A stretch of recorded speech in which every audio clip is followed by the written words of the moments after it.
Hello po, isang mapagpalang gabi po sa inyong lahat, sa aming mga kaibigan at sa aming mga kapatid sa Panginoon.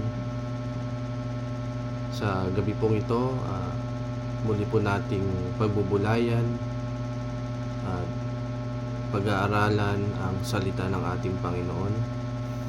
Ito po ay napakalaking bagay na paminsan-minsan po atin pong napapakinggan ang salita ng Diyos, sapagkat ang salita ng Diyos ay hindi lamang po ito bumubuhay sa ating mga kaluluwa, kundi ito po ay nagbibigay sa atin ng pananampalataya. Purihin ang pangalan ng Panginoon. Yan po ang sabi sa aklat ng Roma sa chapter 10 verse 17. Kaya nga ang pakikinig ay nanggagaling sa salita. Ang pananampalataya ay nanggagaling sa salita ng Diyos. Purihin ang pangalan ng Panginoon. Kaya mga kaibigan, mga kapatid, sa gabing ito ay isa pong napakahalagang paksa ang ating pag-aaralan, at ito ay hindi lamang po paksa, kundi ito ay napakalaki pong kahalagahan pag ito ay ating napakinggan, sapagkat marami ngayon na mga tao ay marahil nagtatanong sila sa kanilang mga sarili, sa kanilang mga sariling kaunawaan o kaisipan na kung papaano sila magkakaroon ng kaligtasan. Sa banal na kasulatan, mga kaibigan, mga kapatid, hindi lang po pumapatungkol ang kaligtasan, kundi pumapatungkol din po dito ay ang kapahamakan. Kaya nga po, ang salita ng Diyos ay humihimok sa atin upang tayo ay manumbalik sa Panginoon, upang tayo ay magbalik loob sa Panginoon. Dahil yun nga po, gaya ng sinabi ko, ang salita ng Diyos ay hindi lang nagliligtas, kundi nandirito rin, mga kaibigan, mga kapatid, ay meron ding pagkapahamak na sinasabi ng Biblia. Kaya dapat po natin itong maunawaan, mga kaibigan, no? Kaya sa gabing ito, mabuting bagay na tayo ay sandaling magbulay ng salita ng Panginoon. At bago po yan, tayo po muna ay manalangin. Glory to God, pagpalang Diyos, papasalamat po kami, Panginoon, sa mga sandaling ito na kami ay muling mag-aaralan ng iyong mga salita. Ang dalangin po namin ay lagi mo po kaming hikayatin, ituro mo sa amin ang daan na patungo sa iyo, Panginoon. Lalong lalo na po ang aming mga kaibigan na nakakapanood, nakakapakinig sa mga oras na ito. Ikaw po ang sa kanila magbukas ng kaisipan at pananampalataya upang sila'y makasunod po sa iyong dakilang kalooban. Kaya sa gabing ito, Panginoon, pagindapatin mo po kami sa mga salita mo na aming maririnig. Naway ito magbukas sa amin ng pananampalataya at pagtitiwala sa iyo, Panginoon, upang kami ay makita mong naglilingkod sa iyo. Salamat po, pagpalain mo po ang aming kaibigan at aming mga kapatid sa Panginoon. Ito po ang aking dalangin, pagpapasalamat sa pangalan ni Jesus. Amen. Purihin ang pangalan ng Panginoon. Isang mapagpalang gabi po.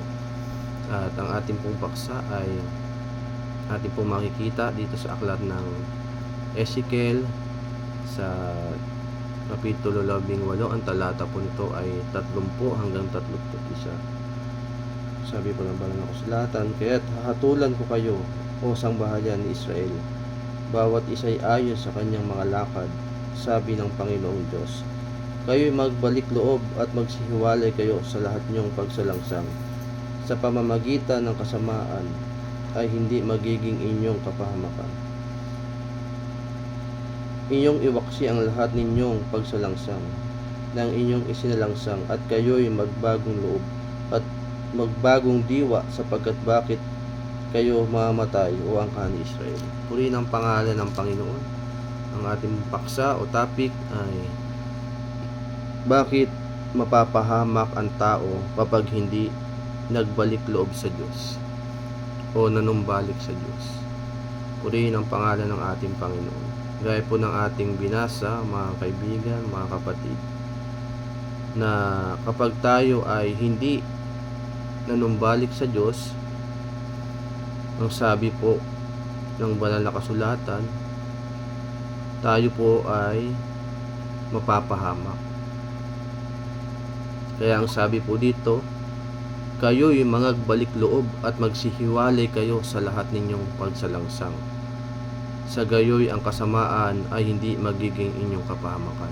Kaya mga kapatid, tayo po ay pinapanumbalik ng ating Panginoon. Bakit? Kasi nga, dahil merong kapahamakan. Kaya nga mga kaibigan, mga kapatid, kung ating tatanungin, bakit ba tayo nahiwalay sa Diyos? Bakit ba tayo napalayo sa Diyos? Walang ibang nagpahiwalay sa atin sa Diyos o nagpalayo sa atin sa Diyos. Walang iba kundi ang kasalanan. Kasalanan ang pinaka mortal sin ng ating Panginoon. Kaya tayo ay kinahabagan ng Diyos na ibinigay niya ang kanyang bugtong na anak para sa atin, para tayo ay maligtas at mapatawad sa ating mga kasalanan. Kaya mga kaibigan, ang sabi po ng banal na kasulatan, ang nagpahiwalay sa atin mula sa Diyos, walang iba kundi ang kasalanan. Dahil ang kasalanan ay hadlang sa presensya ng Diyos, ang patuloy na pagkakasala na walang pagsisisi ay nagre-resulta sa spiritual na kapahamakan. Kaya tayo mga kaibigan, mga kapatid, kung tayo ay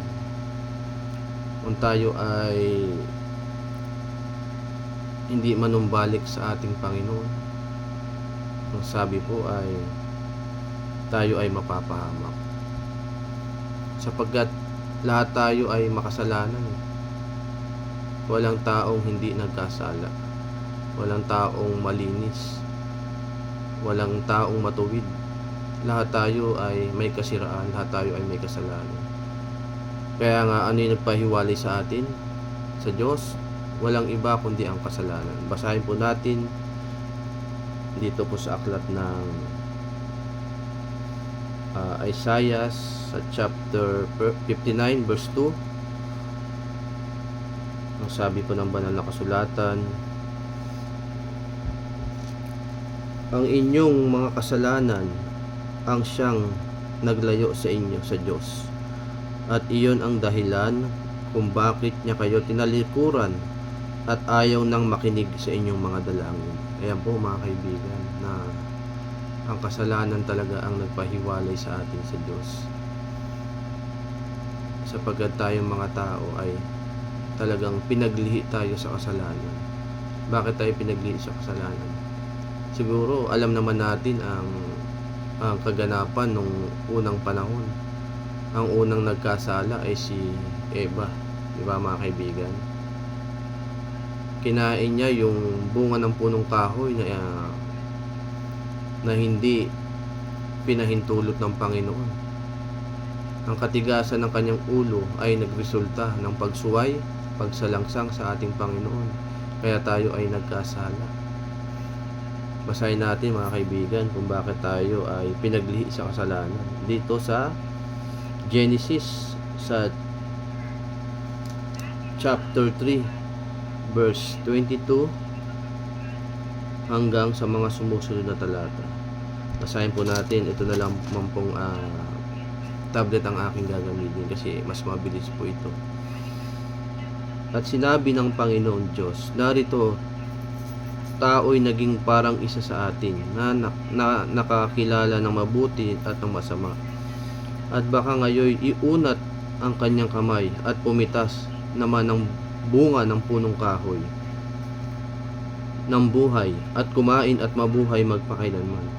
Kaya pinalayas siya ng Panginoon Diyos sa halamanan ng Eden upang kanyang bukirin ang lupaing pinagkunan sa kanya.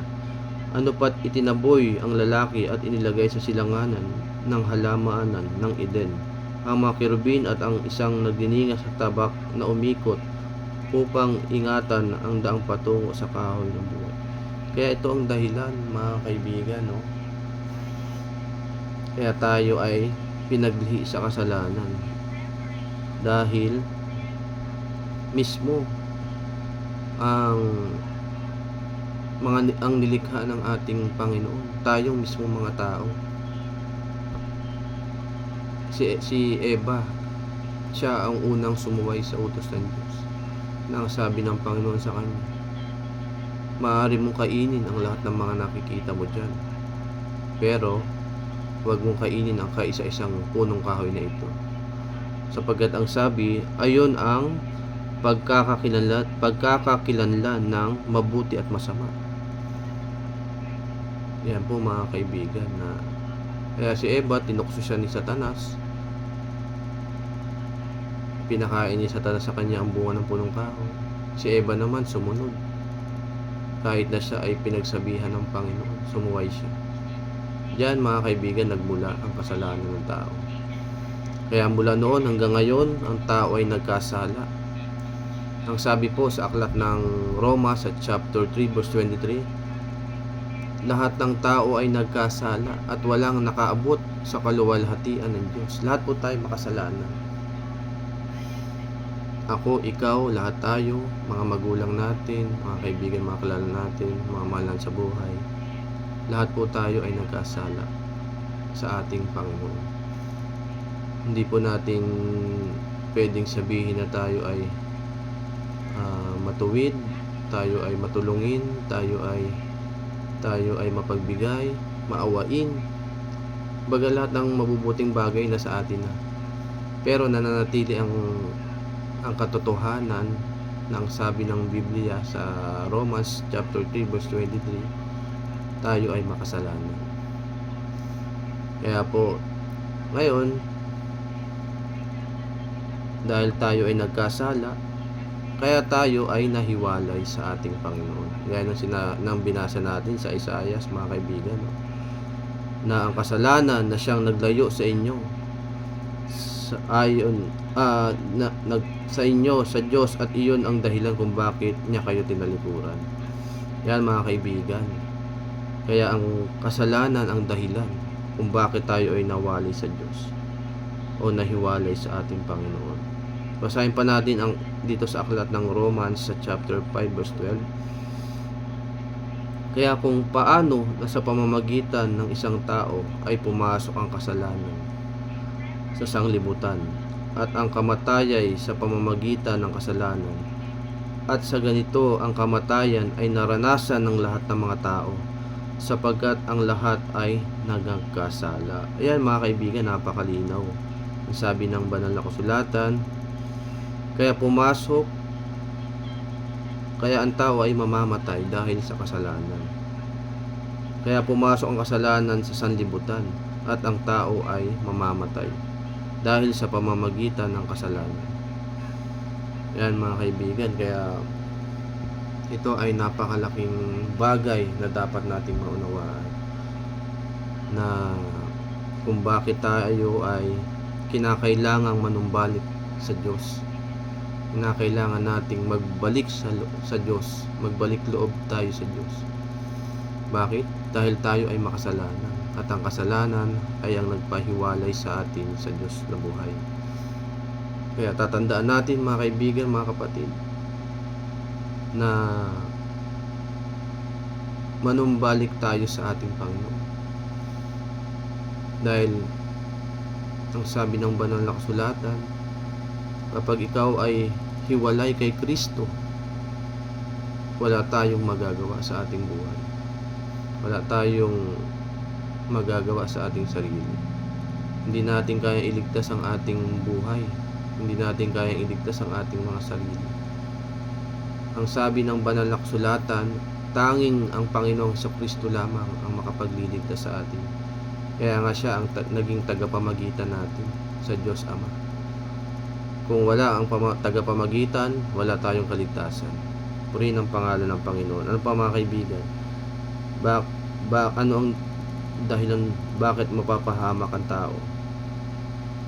Bakit mapapahamak ang tao kapag hindi nanumbalik sa Diyos?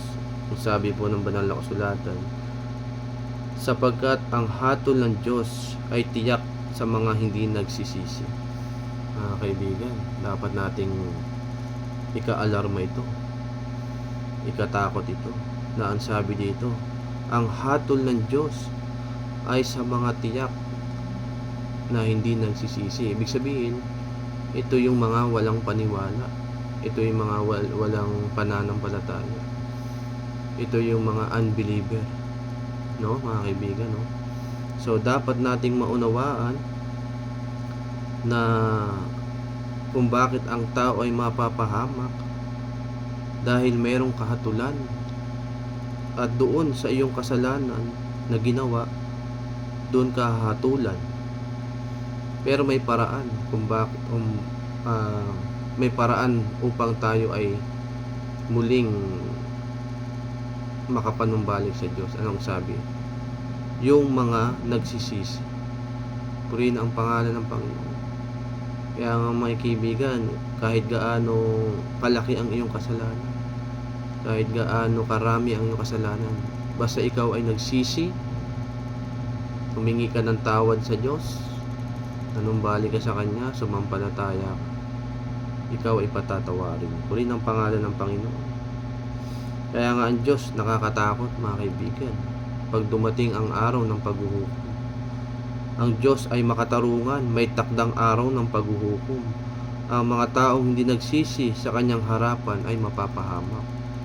Kaya nga mga kaibigan, no, dapat natin itong matandaan, maunawaan, no? Dapat natin itong maisa puso, sapagkat itong salita ng ating Panginoon, hindi lamang ito mga titik o letra, kundi ito ay may katotohanan mga kaibigan. Kaya hindi dapat natin itong isawalang bahala. Purihin ang pangalan ng Panginoon. Kaya tayo, lagi tayong nakakapakinig ng mga salita ng Diyos. Kahit sa ang mga dako, may mga ngaral ng salita ng Diyos. Ito ang paraan upang tayo ay makapanumbalik sa Diyos. Purihin ang pangalan ng Panginoon.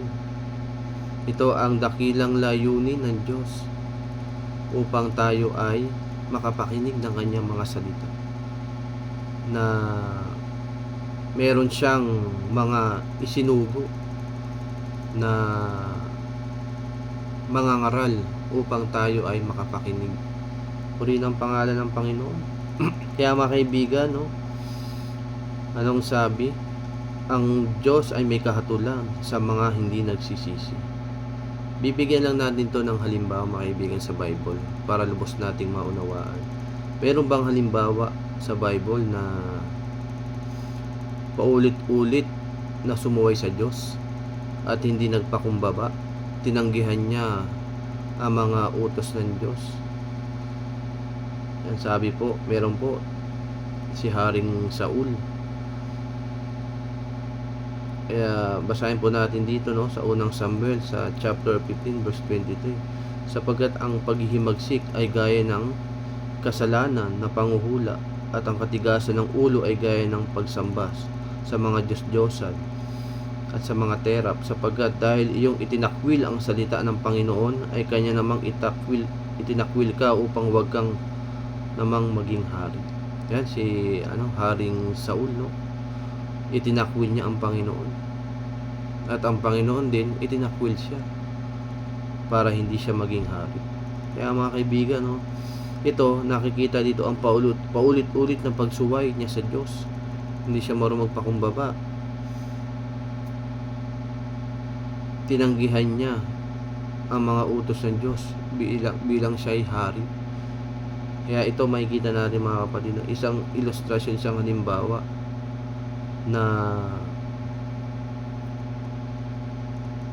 na ito ay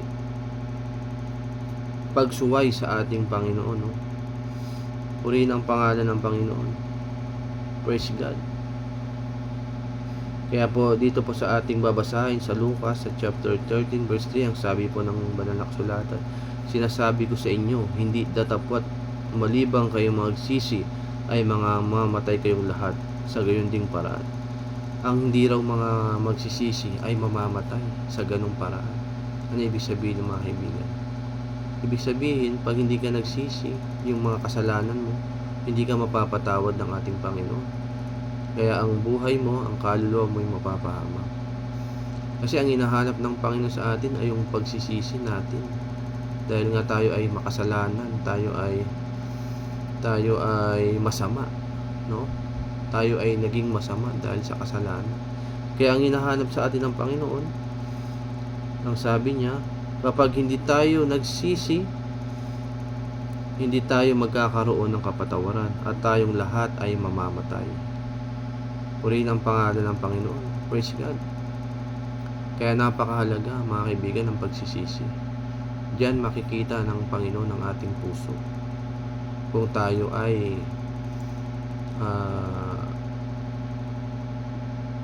nagsisisi, humihingi tayo ng kapatawaran sa ating mga nagawang kasalanan. Kaya yan, number 1, napakahalaga mga kaibigan. Kung paano tayo makapanumbalik sa Diyos, ihingi natin ng tawad ang ating mga kasalanan. Magsisi tayo sa lahat. Kung ano man ang nagawa natin, maliit man o malaking kasalanan, kailangan natin itong pagsisihan at hingiin ng kapatawaran sa ating Panginoon. Sapagkat malinaw ang sabi ng banal na kasulatan, malibang kayo magsisi, ay mamamatay kayong lahat sa ganung paraan. Kaya kailangan talaga natin humingi ng kapatawaran. Kailangan natin humingi ng pagsisisi sa ating Panginoon. Purihin ang pangalan ng Panginoon. Sapagkat nakakatakot mga kaibigan, no? Ano ba ang kabayaran ng kasalanan? Walang iba kundi ang kamatayan. Ang tao ay mamamatay dahil sa kasalanan. Di ba mga kaibigan? Kung ating titingnan, no, sa ating mundong ginagalawan, halimbawa na lang, ikaw, tayo na nabubuhay sa mundong ito, iba't iba ang ating nagiging kalagayan. Merong mga taong gumagawa ng masama dahil malaki ang pangangailangan sa buhay. Meron naman mga tao na nakakagawa ng masama dahil yun ang kanilang kinahiligan na. Bakit mga kapatid, mga kaibigan, nagagawa yung mga bagay? Dahil sa kasalanan. Kaya ang tao ay, ang sabi ng banal na kasulatan, mamamatay. Mga kapatid, ang tinutukoy dito, hindi ito physical na kalagayan, kundi ito spiritual. Bagaman ang kasalanan ay nakakapatay din ng katawang lupa. Bakit? Halimbawa, ikaw taong masama, gumawa ka ng kasalanan, ng hold up ka, ng snatch ka, may pulis nang mahabol sa'yo, na baril ka ngayon. Dahil sa ginawa mong kasalanan, nagkasala ka sa batas, ganun din nagkasala ka sa Diyos. Kaya ikaw, nabaril ka ng pulis, napatay ka. Bakit? Gumawa ka ng kasalanan. Hindi ka lang nagkasala dito sa lupa, maging sa kabilang buhay, nagkasala ka sa ating Panginoon. Kaya nga sabi ng kasulatan, sapagkat ang kabayaran ng kasalanan ay kamatayan. Datapwat, ito ang maganda mga kaibigan, no? Hindi lang ito sumpa, kundi ito ay pangako ng Diyos. Kaya sabi dito, sapagkat ang kabayaran ng kasalanan ay kamatayan. Datapwat, ang kaloob na walang bayad ng Diyos ay buhay na walang hanggan kay Kristo Jesus na ating Panginoon. Purihin ang pangalan ng Panginoon. Kaya sa talatang ito mga kaibigan, dalawa ang pinapatungkulan, no? Dalawa. Sabi dito, Dahil sa kasalanan, tayo ay mamamatay. Ngunit, ang kaloob ng walang bayad ng Diyos ay buhay na walang hanggan. Ito mga kaibigan, ito ang ibig sabihin nito ay tayo ay tinatawag ng ating Panginoon na tayo manumbalik sa Kanya. Bakit? Ito ang ating tatanggapin. Buhay na walang hanggan kay Kristo Jesus. Ano bang pagkaunawa niyo pag sinabing buhay na walang hanggan? Mga kaibigan, di ba? Walang hangganan, ibig sabihin, everlasting. Everlasting, no? Walang katapusan. Endless, kumbaga. Wala siyang katapusan. So, kaya mga kaibigan, ito ang dapat nating gawin, na tayo ay magbalik loob sa ating Panginoon. Bakit? Sabi kasi, hahatulan yung mga hindi nagsisi o hindi nagbalik loob sa Panginoon. Kaya ang sabi po sa aklat ng Hebreo, sa chapter 9, verse 27, ang sabi po dito, lahat po tayo mamamatay. Walang taong hindi mamamatay. Yung iba napapaaga lang, yung iba maaga lang, napapaaga lang kasi sa iba't ibang mga sitwasyon, no? Bata pa lang nagkakasakit na, o bata pa lang na-aksidente. Pero ang katotohanan mga kaibigan, lahat tayo mamamatay. Kaya nga sabi dito sa aklat ng Hebreo sa chapter 9 verse 27, at kung papaanong itinakda sa mga tao ang mamatay na minsan, at pagkatapos ito ay ang paghuhukom. Purihin ang pangalan ng Panginoon. Kaya ang tao, itinakda ang kanyang kamatayan. Kaya walang taong hindi mamamatay. Walang taong hindi niya pwedeng sabihin na siya ay malakas, siya ay walang sakit. Meron nga natutulog lang, hindi na nakagising, di ba mga kaibigan? May nababalitaan ba kayong gano'n na natulog lang ng gabi, kinabukasan wala na, hindi na humihinga? Di ba? Kaya tayo, hindi natin alam kung kailan tayo mawawala sa mundong ibabaw. Sabi nga sa Santiago, sa chapter 4, verse 14, ang ating buhay parang singaw lang, no? ng singaw ng sinaing. Pag kumulo, binuksan mo, sumisingaw yung usok. At pagdakay, nawawala din. Ganun lang kaikli ang buhay ng tao sa lupa. Napaka-ikli lang mga kaibigan, no? Kaya sabi dito, no, itinakda sa mga tao ang mamatay na minsan, at pagkatapos ito ay ang paghuhukom. Meron talagang paghuhukom. Hindi lang basta ang tao mamamatay na hindi nakaharap sa Diyos. So, merong paghuhukom. Bakit may paghuhukom? Doon mo pagbabayaran ng kasalanan mo. Yung ginawa mo sa lupa, kung anong ginawa mo, mabuti, masama, pinaglingkuran mo ba ang Panginoon? Yan, hahanapin ng Diyos yan. Kaya mga kaibigan, dapat tayo ay maging matalino sa buhay na ito. Dahil ang sabi nga po ng banal na kasulatan sa Marcos sa chapter 8 verse 36, anong pakinabang ng tao kung makamtan man niya ang buong sanlibutan, kung mapapahamak naman ang kanyang kaluluwa?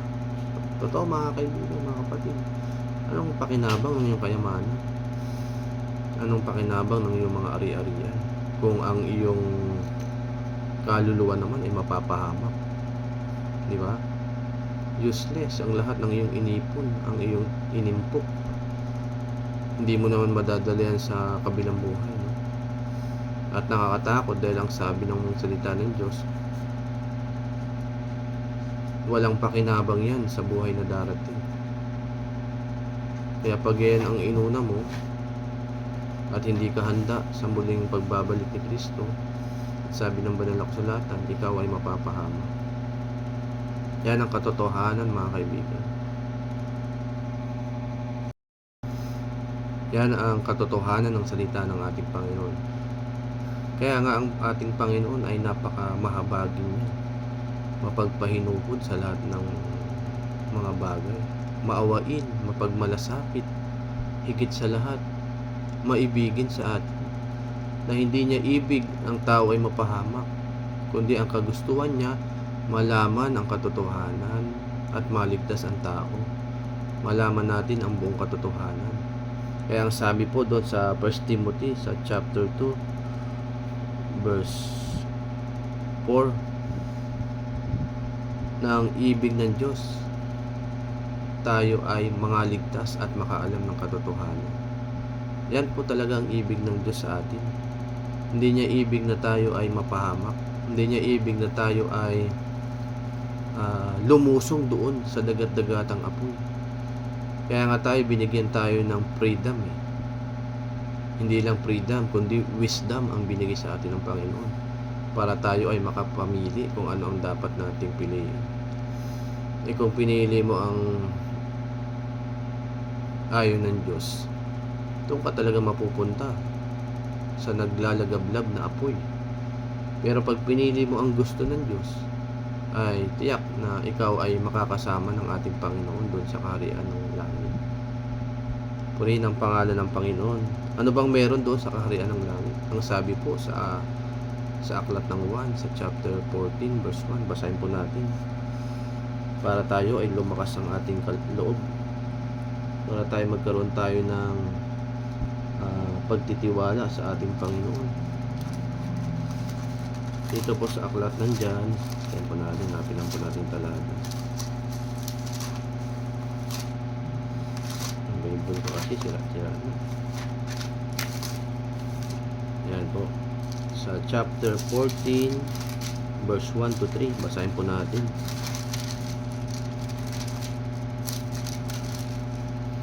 Sabi po ng banal na kasulatan, huwag maglumihanan ng inyong puso, magsisampalataya kayo sa Diyos, magsisampalataya naman kayo sa akin. Sa bahay ng aking Ama ay maraming tahanan, kundi gayon ay sinabi ko sana sa inyo, sapagkat ako'y paroroon upang ipaghanda ko kayo ng dakong kalalagyan.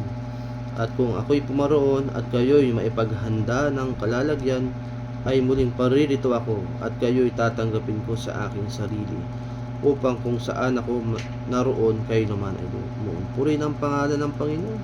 Nang sabi, sa bahay ng aking Ama ay maraming tahanan. Sa English po niya, mga kaibigan, many mansion. Sabi dito, let not your heart be troubled. You believe in God, believe also in me. In my Father's house are many mansions. If it were not so, I would have told you, I go to prepare a place for you. Purihin ang pangalan ng Panginoon. Yan ang naghihintay sa atin, mga kaibigan, mga kapatid, sa pagbabalik ng ating Panginoon sa Kristo. Na siya pala ay pinaghanda na tayo ng ating mga tirahan o tahanan doon sa langit. At hindi lang basta ito tirahan, kundi sabi dito, many mansions. Mansion. Walang-wala ang halaga ng mansyon dito sa lupa. Doon talagang ang lalakaran mo ron puro ginto. Walang kasing halagang ginto. Kaya napakagandang pangako ito ng Diyos sa atin, mga kaibigan.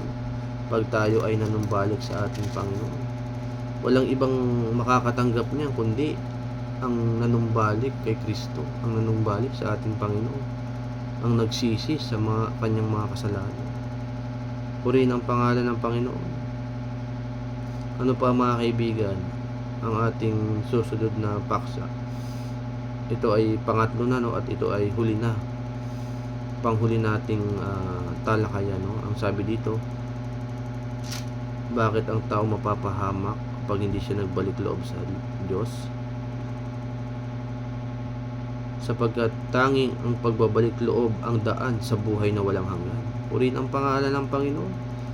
Yun pala ang dahilan, no, kung bakit kailangan nating manumbalik sa Diyos. Yun pala ang daan upang tayo ay mabuhay na walang hanggan.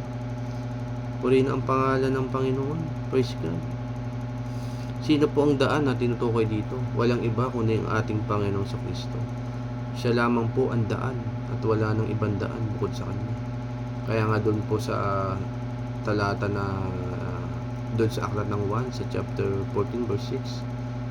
Ang sabi po ng banal na kasulatan, I am the way, the truth, and the life. No one comes to the Father except through me. No? Yan ang sabi ng banal na kasulatan, no? Na ang ating Panginoon Kristo, siya lamang ang daan at ang katotohanan. Walang makakarating sa Ama kundi sa pamamagitan niya. Kaya kung wala si Kristo, hindi tayo makakarating dun sa Ama. Hindi tayo makakarating sa langit.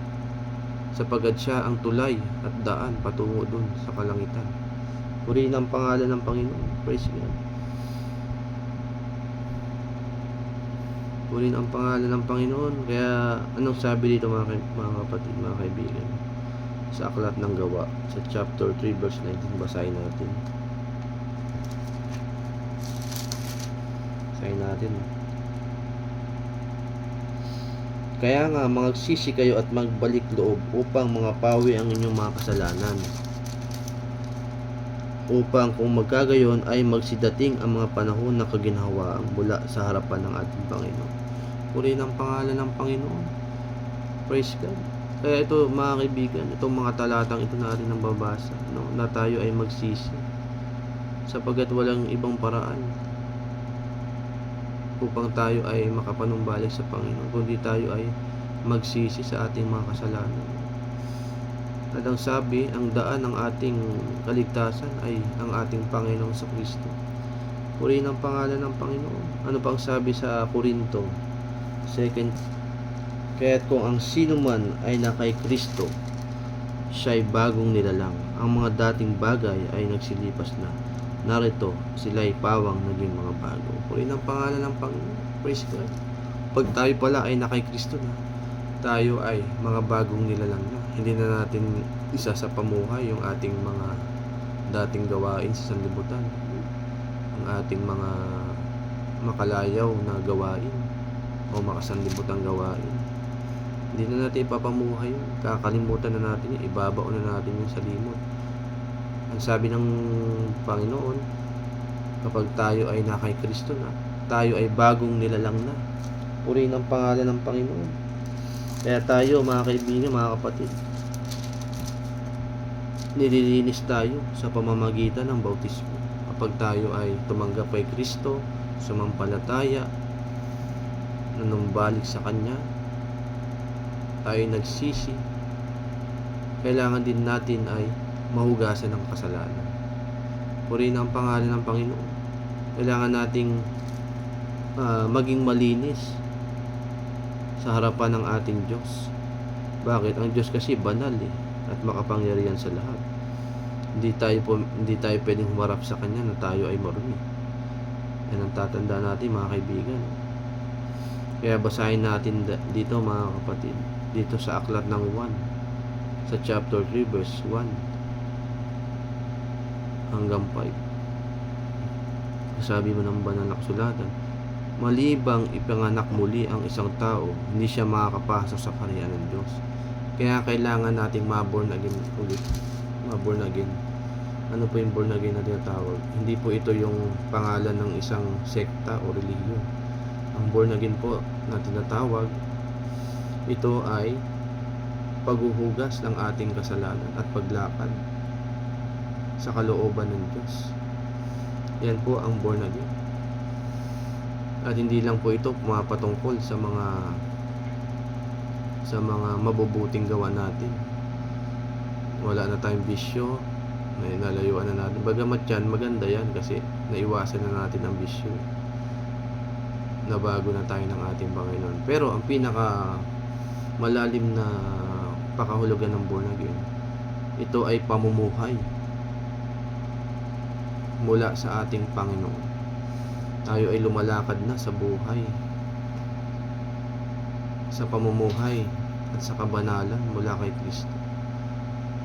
Hindi na tayo lumalakad doon sa dati nating mga pinagisnan na gawain, no?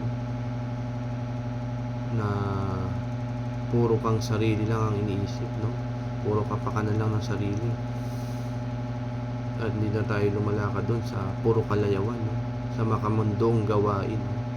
Yan ang ibig sabihin ng born again, na tayo ay Kaya nga sabi natin, binasa natin doon sa Gawa sa chapter 3 verse 19, di ba? May mga bagong nilalang kay Kristo. Hindi na tayo doon sa dati nating kalagayan. Purihin ang pangalan ng Panginoon. Kaya sabi sa aklat ng Gawa sa chapter 3 verse 19, doon pala sa 2 Corinthians, no, sa chapter 5 verse 17 yung binasa natin. Sabi dito,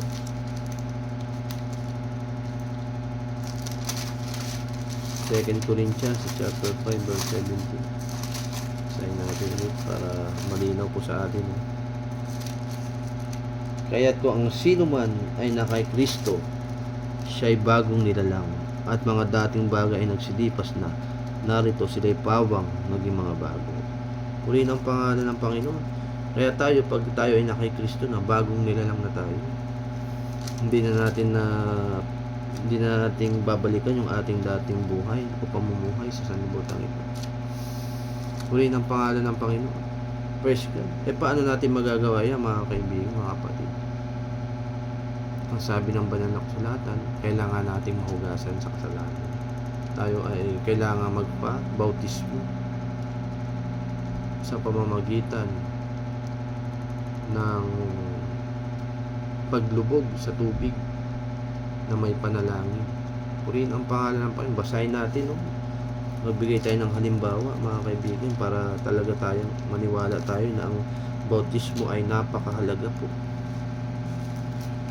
Hindi lang po ito kwento o sabi ng tao, no? Ito po ay katotohanan, no, sa salita ng ating Panginoon na dapat tayo ay magpahugas ng kasalanan para malakaran natin ang hinihingi sa ating buhay ng ating Panginoon. Purihin ang pangalan ng Panginoon. Kaya sabi ito, no, sa aklat ng Gawa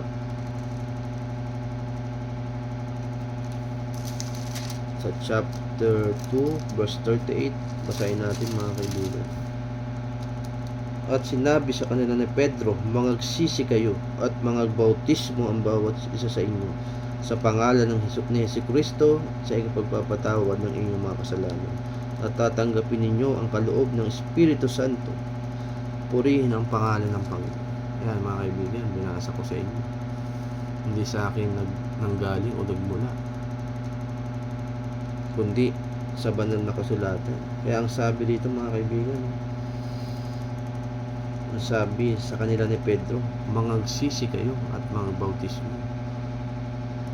sa bawat isa sa inyo sa pangalan ni Jesucristo sa ikapagpapatawad ng inyong mga kasalanan. Purihin ang pangalan ng Panginoon. Kaya ang bautismo pala ay mahalaga, mga kaibigan, para tayo ay mapatawad sa ating mga kasalanan. Purihin ang pangalan ng Panginoon. Praise God. Kaya napakahalagang bagay, no, mga kaibigan, na kung tayo ay manunumbalik sa ating Panginoon, gawin natin ang kalooban ng Diyos na tayo ay magpabautismo. Purihin ang pangalan ng Panginoon. Yun ang sabi na tayo ay magsisi at magbautismo sa ikapagpapatawad ng ating mga kasalanan. Purihin ang pangalan ng Panginoon. Praise God. Purihin ang pangalan ng Panginoon. Kaya napakalagang bagay nito, mga kaibigan, na dapat maunawaan natin kung gaano kahalaga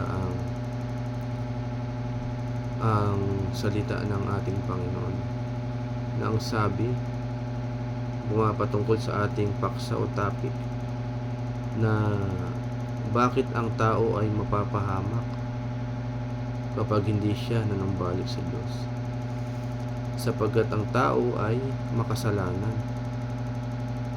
at ang kasalanan ang dahilan kaya tayo ay nahiwalay o nalayo sa ating Panginoon. Kaya tayo, ang ating dapat gawin, mga kaibigan, manumbalik tayo sa ating Panginoon, magsisi tayo ay humingi ng kapatawaran sa ating mga kasalanan upang tayo ay patawarin din ng ating Panginoon. Ano pa ang gagawin natin? Kailangan din natin magpahugas ng kasalanan.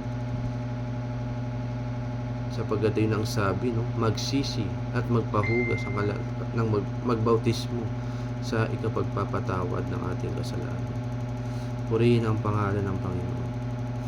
Kaya mga kaibigan, mga kapatid, napakahalagang bagay po ng ating paksa ngayong gabi. Na dalawang bagay po mga kaibigan ang pinapatungkulan ng banal na kasulatan. Ang sabi po, una, bakit mapapahamak ang tao pag hindi na umbalik sa Diyos? Sapagkat dahil sa kasalanan, nahiwalay sa Diyos. Nahiwalay tayo sa Diyos dahil sa kasalanan. Pero kung tayo pipiliin natin mga kaibigan na tayo ay magbalik sa loob sa ating Panginoon, ano ang pangako sa atin ng Panginoon? Gaya ng ating binasa sa aklat ng John, tayo ay ipaghahanda niya ng tahanan dun sa langit. Paghahanda niya tayo ng kaharian dun sa langit. Ano ang mas pipiliin natin? Kapahamakan o kaligtasan? Ano po ang sa tingin niyo mga kaibigan? Dahil lahat naman tayo ayaw natin ng kapahamakan. Katunayan, dito pa nga lang sa lupa, habang nabubuhay tayo, gusto natin lagi tayo ay safe. Lagi tayo ay ligtas sa anumang mga panganib sa ating buhay. Kaya ganoon din po ang gusto ng ating Panginoon sa atin, na tayo ay makaalam ng katotohanan, at tayo ay mga ligtas. Dahil ang ating Panginoon ay napaka mahabagin, napaka maawain, at higit sa lahat, maibigin sa atin. Purihin ang pangalan ng Panginoon. Kaya ganyan ang Diyos, no? Kapag nagmahal, wala siyang pinipili. Lahat tayo mahal ng Diyos. Kahit gaano kalaki ang kasalanan mo, kaya kang patawarin ng ating Panginoon basta ikaw ay magsisi at magbalik loob sa Kanya. Purihin ang pangalan ng Panginoon. Kaya mga kaibigan, no? Naway may natutunan po tayo sa purihin ang pangalan ng Panginoon. Kaya mga kaibigan, mga kapatid, sa gabing ito, maraming salamat po sa lahat ng mga nanood, sa lahat ng mga nakinig sa ating pag-aaralan ng salita ng Diyos. Ako po pala si Brother Frederick Marchan, sa inyong kaibigan sa Panginoon, kapatid sa Panginoon, na ang aking pong layunin ay makapakinig po tayo ng salita ng Diyos at tayo ay magkaroon po ng pananalig at pananampalataya sa ating Panginoon. Kaya sa gabi ito, nagpapasalamat po ko sa inyo lahat mga kaibigan. Pagpalain po kayo ng ating Panginoon. At bago po tayo magtapos, tayo po muna yung sandaling manalangin. Pagpalang Diyos, maraming salamat Panginoon sa kapahayagan po ng iyong mga salita na amin po napakinggan, natutunan. Naway ito ay magbigay po sa amin ng malaking ambag sa aming buhay. Makilala ka namin Panginoon, hanapin namin ang iyong kalooban. Tulungan mo po ang aming mga kaibigan na nakapakinig, ang aming mga kapatid, na ito ay makatulong po sa kanila upang saliksikin at hanapin ang katotohanan, na kung bakit kailangan ng tao ay magbalik loob sa Diyos, sapagkat ang tao ay mapapahamak kung hindi manumbalik sa Diyos, sapagkat ang nagpahiwalay sa Diyos sa tao ay ang kasalanan. Kaya Panginoon, tulungan mo po sa iyong mga salitang aming narinig, napakinggan, ay ito po ay humimok o tumulak sa amin upang hanapin ang iyong dakilang layunin. Maraming salamat po Amang Diyos, pagpalain mo po ang bawat nakinig at nakiisa sa gabing ito. Ito po ang aking dalangin, pagpapasalamat sa pangalan ni Jesus. Amen. Purihin ang pangalan ng Panginoon. Sa mapagpalang gabi po sa inyo lahat. Kami po.